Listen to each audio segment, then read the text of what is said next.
हम राजपूत हैं, हम लड़ते हैं, ताल ठोक के लड़ते हैं और मिलते हैं दिल खोल के मिलते हैं। जहां हम बैठते थे वहां खड़ा होने की तुम्हारी हैसियत नहीं थी। वो आनंद मोहन, जिंदाबाद जिंदाबाद। आनंद मोहन और नीतीश कुमार के कंधे पर सवार होके गांव देहात की पार्टी बने हो, हमारे कंधे पर सवार होके हमारे समाज में गए हो। मोहन का दादा लड़ा, आनंद मोहन का बाप लड़ा, आनंद मोहन लड़ा और चेतन आनंद लड़ा और सावरकर ने किया। आज वही काम मोदी और ओवैसी कर रहा है। हमसे टकरा करके ही तुम बिहार में बर्बाद होगा, समाप्त होगा। मैं सुनते थे वॉशिंग पाउडर निर्मा, तो वॉशिंग पाउडर बीजेपी, जो चला जाए दूध का धुला हो जाए। आज कहा गया अतीक अहमद डाउन, तो आनंद मोहन कौन? आनंद मोहन वही है जो तुम्हारे पुरखे अटल जी के बगल में बैठते थे। आनंद मोहन वही है जो आडवाणी जी के साथ बैठते थे। आनंद मोहन वही है जो उपराष्ट्रपति बनाने में, योजना बनाने से लेकर वहां तक पहुंचाने में भैरव सिंह शेखावत जी को उपराष्ट्रपति बनाने में जिनकी योजना होती थी, वो है आनंद मोहन। आनंद मोहन वो है जिसको मुरली मनोहर जोशी जी सम्मान देते थे। आनंद मोहन वो है जिसके हस्ताक्षर से एनडीए का घोषणा पत्र 1999 में जारी होता था। और साथियों, जहां आनंद मोहन बैठते थे, तुम्हारा आज का शीर्ष बौना शीर्ष नेतृत्व, जहां हम बैठते थे वहां खड़ा होने की तुम्हारी हैसियत नहीं थी। वो आनंद मोहन जिंदाबाद जिंदाबाद। 1991 में मधेपुरा से चुनाव लड़े, तो साथियों तुम भी चुनाव लड़े थे और तुम्हारी पार्टी को आया था सारी एड़ी चोटी का पसीना एक करने के बाद 3,500 वोट। मैं निर्दलीय लड़ा था और 3 कैंडिडेट बदले गए थे, बाद में शरद जी आए थे। मैं उसमें लंबे बहस में जाना नहीं चाहता, लेकिन तुम्हारी हैसियत थी, हम जहां निर्दलीय होके लाखों वोट और दूसरे स्थान पर रहे, वहां तुम 3,500 वोट लाते थे। जब मैं वैशाली लड़ा, बिहार पीपुल्स पार्टी के शैशव काल में, जन्म के तुरंत बाद जब हम लड़े और शत्रुघ्न सिन्हा से लेके तमाम राष्ट्रीय लीडर तक उतर गए, तब तुम्हारी हैसियत, आरटीआई लगा लो यारो, तुम्हारी हैसियत 8,500 की थी। तुम आनंद मोहन और नीतीश कुमार के कंधे पर सवार होके गांव देहात की पार्टी बने हो, हमारे कंधे पर सवार होके हमारे समाज में गए हो। साथियों, इसलिए हम तुम्हारी औकात को जानते हैं और मैं कहना चाहता हूं कि एक बार हमारे दम पर तुम हमारे गांव तक पहुंचे, हमारे समाज तक पहुंचे। आज मैं कह रहा हूं कि हमारा विरोध करके, हमसे टकरा करके ही तुम बिहार में बर्बाद होगा, समाप्त होगा। मैं फोरकास्ट करता हूं। साथियों, हम निकले हैं, कहते हैं आनंद मोहन जी तो वहीं जाके बैठ गए जो लोग फंसाया था। आनंद मोहन जी तो वहीं जाके बैठे हुए हैं जो लोग सजा कराया था। युद्ध और प्यार में सब कुछ जायज है, सब चलता है, पूरी दुनिया जानती है।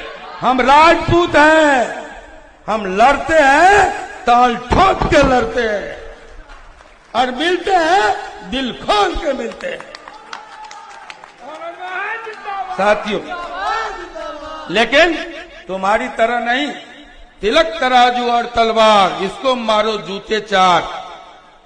कहा आतंक की महबूबा, मुफ्ती मोहम्मद सईद की बेटी को आतंक की महबूबा, लेकिन जब सरकार बनाने की आई तो तुम्हारे वसूल को देखे हैं। हम अगर स्वाभिमान और वसूल से समझौता कर लेते, मित्र लोग बैठे हुए थे सत्ता में, एक बार कह देते आइए ललन जी मुलाकात कीजिए, जाके कहिए नीतीश जी को, जाके कहिए बीजेपी के जो लोग एनडीए में बैठे हुए हैं, मैं छूट जाता, लेकिन हमने कभी वसूल और स्वाभिमान से समझौता नहीं किया। कानून ने सजा दिया, कोर्ट ने सजा दिया और उसको पूरे धैर्य से स्वीकारा, इसलिए कि आजादी और लोकतंत्र की बहाली में हमारे पुरखों ने कि 3-3 पीढ़ियां कुर्बान हुई, खप गई। 6 हमारे घर से स्वतंत्रता सेनानी हुए, गांधी गए, लोग शुरू होते हैं। राजनीति आज पेशा बन गया है, लोग राजनीति में आते हैं कमाने के लिए, लेकिन आनंद मोहन के खानदान ने राजनीति में गंवाने का काम किया। साथियों, जब गांधी आए, 4 सेर सोना गांधी के चरण में समर्पित कर दिया राष्ट्रीय आंदोलन की कोष के लिए। जब गांधी हमारे घर नहीं आए थे और घर आके चले गए, तो आजादी के आंदोलन का लौ बुझे नहीं। 400 बीघा जमीन होम कर दिया। गांधीवादियों और कांग्रेसियों का भंडारा खिलाने में हम वहां से आते हैं। साथियों, लेकिन तुम सत्ता के लिए, कुर्सी के लिए एक नहीं कई बार अपने वसूलों से समझौता किया है। हम जानते हैं, यही तो नीतीश जी आपको थाली छीन लिए थे, छीने थे कि नहीं? ललन जी बैठे हुए, बुला के सीएम हाउस कहा सांप्रदायिक ताकत है, आप आपसे नहीं, थाली छीन लिया, यही मोदी जी का। लेकिन आप समझौता किए कि नहीं? आज हमको नसीहत दिया जा रहा है। साथियों, जो गिरगिट के तरह, गिरगिट भी शर्माए, वो कहता है कि आनंद मोहन बदल गए, तब मैं कहूंगा कि आइए, जो लोग कहते हैं परिवारवाद, उसको मैं कहना चाहता हूं कि आनंद मोहन परिवारवाद नहीं करता। आनंद मोहन का परदादा दादा लड़ा, चेतन आनंद का परदादा लड़ा, आनंद मोहन का दादा लड़ा, 3 दादा लड़ा, हमारे बड़े बाबूजी, पिताजी, मेरी दादी सब लड़ी देश की आजादी के लिए। फिर दादा लड़ा, पिताजी लड़ा, मैं लड़ा। जेपी आंदोलन में हम लोग साथ हुआ करते थे, ललन जी, गुलानंद अकेला, हम सब साथ थे। हम लोगों ने लड़ाई लड़ी, जिसको दूसरी आजादी कहते हैं। इमरजेंसी के दौरान जेपी आंदोलन में हम खड़े हुए थे। भ्रष्टाचार, कुशिक्षा, रोजगार, इसके लिए, और देश का मिजाज बदला, हम तब लड़े। हमारे परोक्ष में हमारा बेटा लड़ा। ये परिवारवाद नहीं है। चांदी का चम्मच और सोने के कटोरे में एमएलए का सीट चेतन आनंद को नहीं मिला।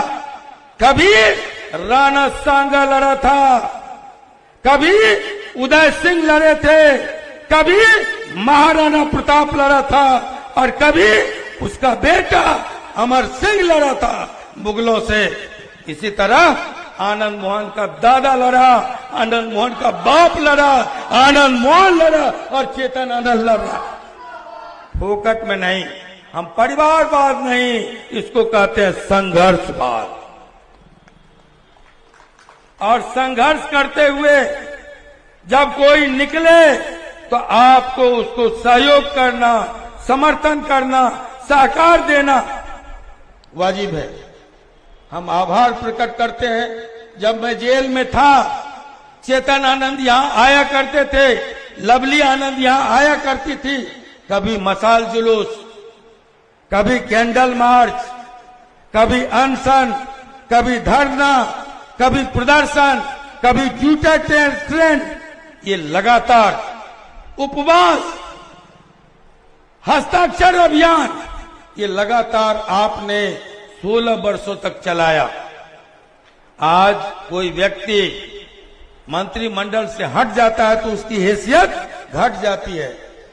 आज किसी व्यक्ति को अगर 5 साल तक कर दिया जाए तो कुत्ता पूछने वाला नहीं होगा, लेकिन वो आपका स्नेह था, आपका आशीर्वाद था कि 16 वर्षों तक लगातार वो आपका सहयोग था, समर्थन था कि 16 वर्षों तक आज भी निकलने के बाद मैं आपके जेहन में जिंदा हूं। यही मेरी कमाई है, यही मेरी पूंजी है साथियों। लेकिन कुछ लोगों को दर्द हो रहा है। हमने कहा कि सगाई के दिन रिहाई के समाचार के लगातार बाद लोगों को दर्द हो रहा है। लोग फिर से साजिश कर रहे हैं आनंद मोहन को अंदर करने का। चले गए लोग हाई कोर्ट, पहले गोदी मीडिया को पीछे लगाया, जहां हम सचेत हो गए, हमने जवाब देना बंद कर दिया, हमने कुछ भी कहना, इंटरव्यू देना बंद कर दिया साथियों।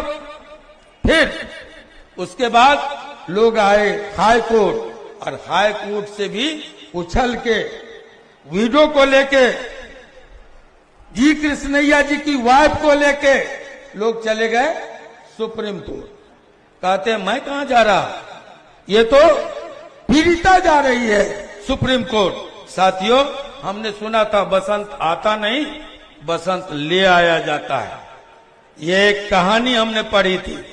आज पीड़िता को मुखौटा बना के लोग गए हैं। कितने लोग आरोपित थे? ललन जी ने कहा 12.5 मिनट में मेरी गिरफ्तारी हुई। मेरा गुनाह यह था कि मेरा साथी, मेरे पार्टी का वर्कर जब मारा गया तो मैं जिज्ञासा में वहां गया था, मातमपुर से मैं वहां से लौट रहा था, और 12.5 मिनट में मैंने कहा था, FIR कहता है 12.5 मिनट के बाद मुझको हाजीपुर में पकड़ के और जेल में डाल दिया गया साथियों। फिर ये भी जो आरोप आज लोग कहते हैं कि ऑन ड्यूटी सरकारी अधिकारी की हत्या के बाद परिहार नहीं मिलता, तो मैं उनको कहना चाहता हूं, मैंने कहा था सुप्रीम कोर्ट के जजमेंट को पढ़िए, 13वां जो उसका पैरा है उसमें स्पष्ट सुप्रीम कोर्ट ने सजा तो दिया, लेकिन लिखा है कि घटना बाय चांस घटी है। घटना रेयरेस्ट ऑफ रेयर नहीं है जिसके लिए फांसी की सजा हो, और घटना ऑन ड्यूटी नहीं, ऑन वे, सड़क पर मरे हैं। गोपालगंज का डीएम था, मुजफ्फरपुर में मरा है। इस तरह भी ये कानून जो था वो हम पर लागू नहीं होता था, लेकिन चिल्पो मचाया गया। जिसने कहा कि छूटना चाहिए, पलट के उसी ने कहा डॉन, पलट के उसी ने कहा अपराधी, पलट के उसी ने कहा माफिया। तो साथियों, इन लोगों